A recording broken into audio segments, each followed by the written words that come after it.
Summer అనంగానే first మామిడిపళ్ళు గుర్తొస్తాయి. తర్వాత పుచ్చకాయలు, తర్వాత అదే లిస్ట్‌లో తాటి ముంజలు గూడా ఉంటాయన్నమాట.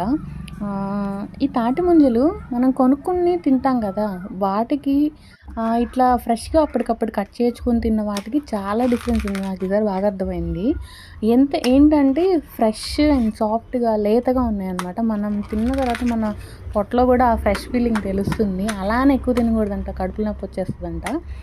ఎక్కువ తాటి ముంజలు కనుక ఎక్కువ కాదు తింటే కడుపులో నొప్పి రాకుండా ఉండడానికి ఒక చిన్న మామిడికాయ ముక్క తినాలని అంటున్నారు. మరి అది నిజమా లేకపోతే ఏంటనేది నాకు తెలీదు. చెప్పారు. నేను మీతో షేర్ చేసుకున్నా. అండ్ నేను ఇట్లాగే నాకు సమ్మర్ కదా తినాలనిపించిందనమాట. ఏవండీ తాటి ముంజలు తిందాం, కొనుక్కుందాం అంటే కొనుక్కోవడం దేనికిరా నేను తీసుకొస్తా అన్నాడు. తెస్తే 1, 2 పెద్ద 2 గెలలు తీసుకొనొచ్చారు. నేను తినేస్తా అనుకున్నా. 1, 2, 3 తినేసరికి అయిపోయింది నా పని. దానికి ఒక టెక్నిక్ ఉంటుందనమాట. ఫింగర్‌తో తీసుకొని తినాలి. మనకు ఆ టెక్నిక్ రాలేదు. అసలు ట్రై చేసినా అవ్వలేదు నా వల్ల. స్పూన్‌తో ట్రై చేశా. దరిద్రం. అది కూడా అవ్వల. ఇంక మా వారు తినిపించారు. తర్వాత ఎలా తినాలో చూపిచ్చారు. ఆయన సహాయంతో, సహకారంతో 2, 3 తిన్నాననమాట.